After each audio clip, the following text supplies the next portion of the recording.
The first rays of morning should have been shining through Aara's bedroom window. Instead, she woke to complete darkness. She rubbed her sleepy eyes and looked outside. The birds weren't singing. The flowers in the garden were closed. Streetlights were still glowing, even though it was 8 o'clock in the morning. Confused voices echoed through the neighborhood. "Where's the sun?" people whispered.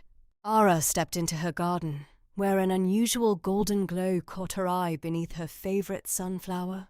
Buried in the soil was a beautiful crystal shaped like a tiny sun.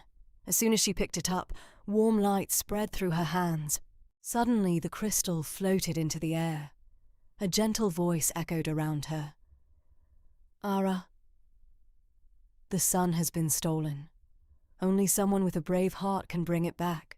Golden light surrounded her. Her ordinary clothes transformed into a shimmering superhero suit with glowing golden armor, a flowing cape that sparkled like sunlight, bright boots that allowed her to fly, and a magical shield shaped like the rising sun. She wasn't just Aara anymore. She had become Sunhero Ara. Before she could even admire her new powers, a tiny glowing bird flew down from the sky. "My name is Sunny," chirped the bird. "The evil sun thief has captured the sun inside Shadow Mountain. Without it, the world will freeze forever." Aara nodded bravely. "Then let's bring it home." Together they flew across the dark sky. Without sunlight, everything looked cold and lifeless. Rivers reflected only black shadows. Forests were silent, and animals hid in fear. Soon they reached the shadow forest. Dark creatures with glowing purple eyes emerged from the trees, blocking the path. They hissed and reached toward Aara. Instead of attacking them, Aara lifted her shining shield. A warm golden light burst from it, washing over the creatures.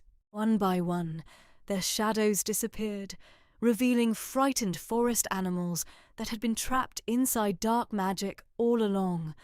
The animals thanked her and pointed toward the mountains. Their journey continued until they reached the River of Darkness. Thick black water stretched for miles, swallowing anything that touched it. "There must be another way," Sunny said nervously. Aara smiled. "I'll make one." Her boots glowed brightly as she flew just above the water. Every step created a floating golden platform of solid light. Together they crossed safely to the other side. Beyond the river stood a small village, frozen beneath thick ice. Families huddled together, unable to light fires because there was no sunlight left. Aara gently placed her hands on the frozen ground. Warm golden energy spread in every direction. Ice melted into sparkling water. Flowers bloomed instantly, and laughter returned to the village. The grateful villagers cheered, "Our hero!" But Aara knew her mission wasn't over. High above them stood Shadow Mountain. Dark clouds circled its peak, hiding a giant black castle built from jagged stone. Lightning flashed across the sky as Aara landed before enormous gates that slowly opened by themselves. Inside the throne room stood the Sun Thief. He wore black armor covered in glowing cracks, and in his hand he carried a staff made entirely of shadows. Behind him floated an enormous golden cage.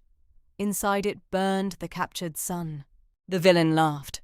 "So, the little hero has finally arrived." "Let the sun go," Aara demanded. "It belongs to everyone." The Sun Thief slammed his staff onto the floor. Giant waves of darkness exploded through the castle. Aara flew high into the air, dodging blast after blast. Her glowing shield blocked every attack, sending sparks of light across the room, while Sunny darted around the villain, distracting him whenever he aimed another strike.